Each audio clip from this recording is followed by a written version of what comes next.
Hello everybody, Ollamh here, and welcome back to James Patterson's A Women's Murder Club Twice in a Blue Moon. So we are trying to hunt down the psychiatrist that deals with repressed memories and stuff like that. But we need to win a free cup of coffee before we can do that.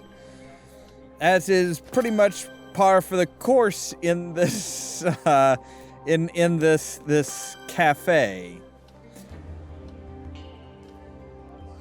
So we managed to investigate. We did some lie detector tests. One person is telling the truth, or seems to be telling the truth, when they say no, don't have a brother. You know, have no idea what's going on, have no idea where you would come up with this type of an idea. We've gotten calls from mysterious people that are in the know as far as the murder. We also found out that the janitor is very much not... He knows he's lying. So the idea of a repressed memory doesn't really add up for him, but it would add up for T.C. Browning, who, you know, says he never had he never had a brother or anything like that, despite the information that we have managed to piece together. All right, let's see. We need a necktie.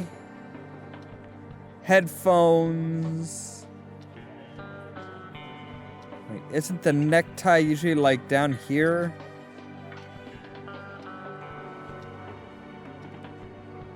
Yeah, I was gonna say, I thought it was like laying there and kind of rolled up and stuff, and it is. A heart, a letter, a pipe.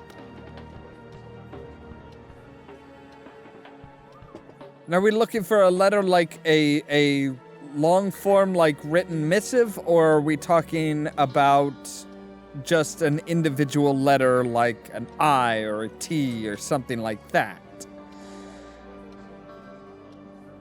It would help to know.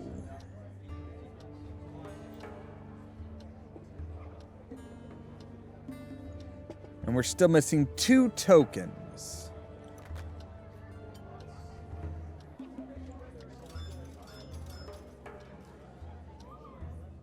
Right, there's the heart.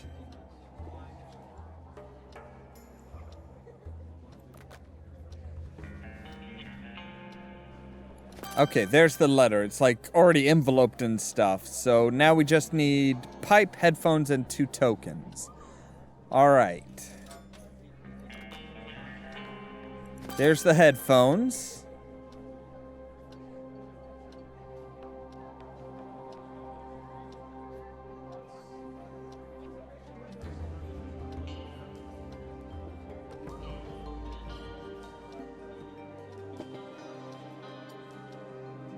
Okay, there's the pipe. All right, so we've got all of that. Now we just need the two more tokens, and we are good.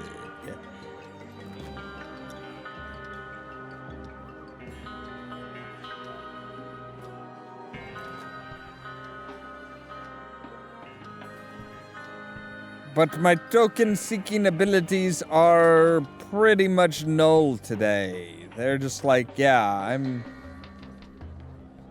totally not seeing them anywhere. Okay, so now we can play.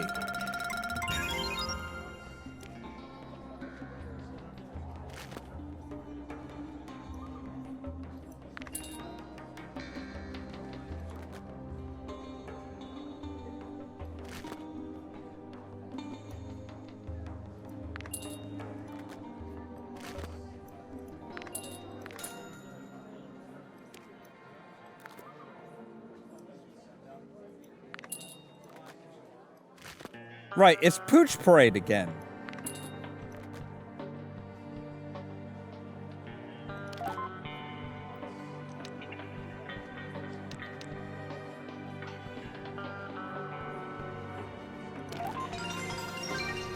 That I didn't even need all 5. Dr. Kratzen is a real eccentric, a recluse. She still sees patients, but only those interesting enough to be fodder for her pop psych books. When I interviewed her, she lived in a cul-de-sac overlooking the bay. It's called Cinnamon Cove Street. I don't know the number, but the house is huge and witchy, with a witch to go along with it. Okay. Said it was witchy, but this is nuts. Does this woman even leave her house? I'm gonna have to clear a way to the door.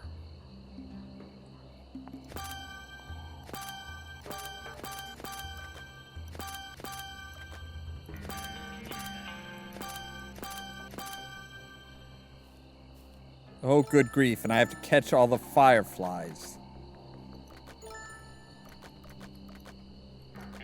Come here, you. And you. And you. Why do I have to catch the fireflies in order to get through?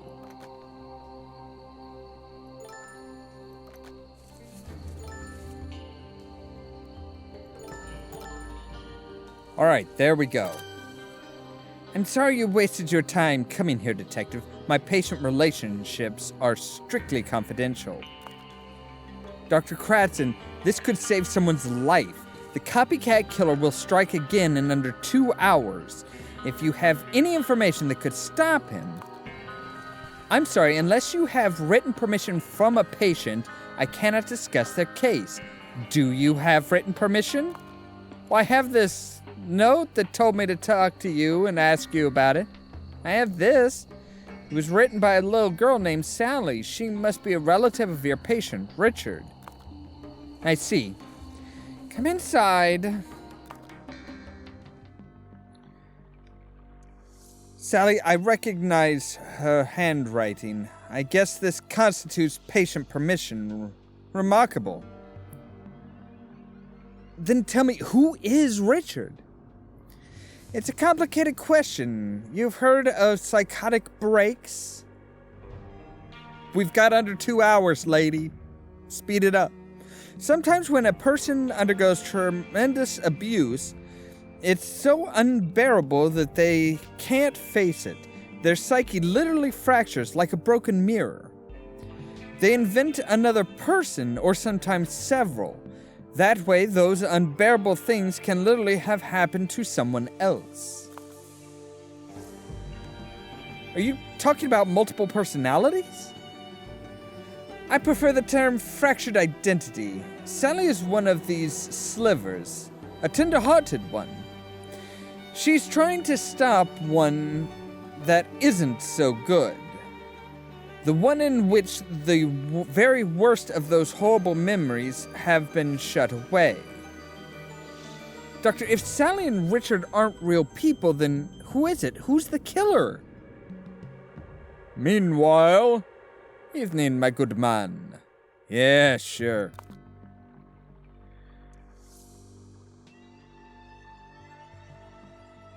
I'll have them back by noon. Have fun with Daddy. See you later. It's T.C. Browning. Pick him up, now. He's ditched us. He's gone.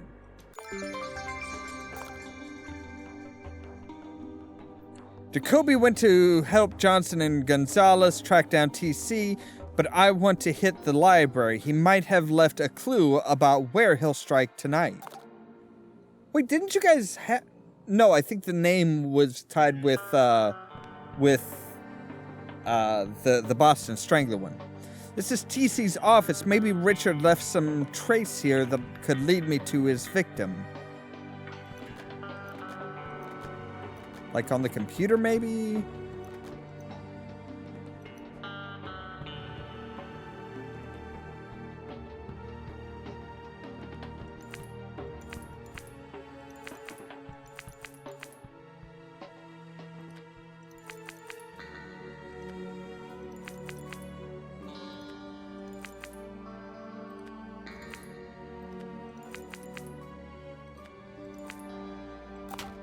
Yep, there we go. Looks like Richard's private stash. And that photocopy may be about his next intended victim, Stephanie Thomas, the butcher of Melbourne. Right.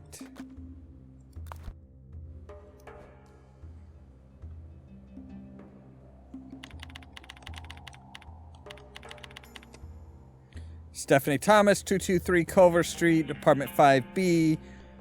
Right. Okay. I have a lead on the next victim. Stephanie Thomas, 223 Culver Street, apartment 5B. I'll meet you there. Don't go in alone. Wait for me. But if he's there, just hurry. Hello? Dear lady, I have a delivery for you. Flowers, to be precise. You must have the wrong apartment. Would this be a Stephanie Thomas, apartment 5B? And boom, she comes up behind him. Stop right there. Now, don't you move. Excuse me. Oh, good grief. Okay, so she chases him down an alley. The door locked behind me. Great. I'm locked in a dark basement with a serial killer. Use the arrow keys to move. Make your way to the fire alarm in the northeast corner. Watch out for steam, rats, and the killer. Oh, are you kidding me?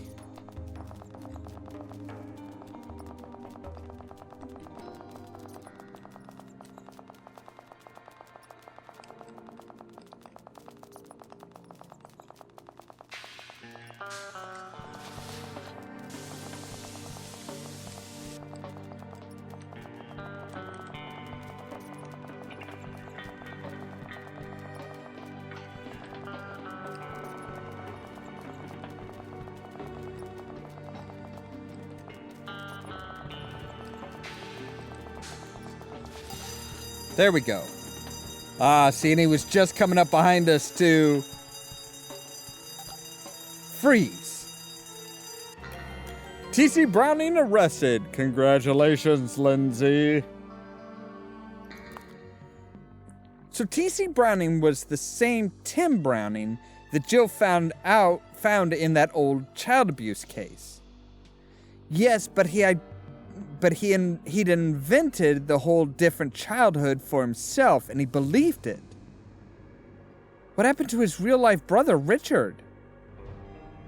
Richard didn't make it. He died from his injuries. The Brownings were charged with manslaughter, and TC never saw them again. But it was too little too late. It'll be a tough sell for the defense. Most juries don't buy into multiple personalities. What about Sally? I don't know where she came from, but without her, Stephanie Thomas would be dead and maybe more besides. I could almost feel sorry for TC, for her sake. Well, the copycat is off the street. That's the important thing. Bravo, ladies. All I can say is thank God it's over. There's been a mistake. I didn't do anything. Honestly, I didn't do anything. The end. So, yeah. All the questions that we had from TC, the polygraph did its job because TC didn't remember doing any of those things. He didn't remember Richard. He didn't remember any of this stuff. All of that was locked away in different personalities.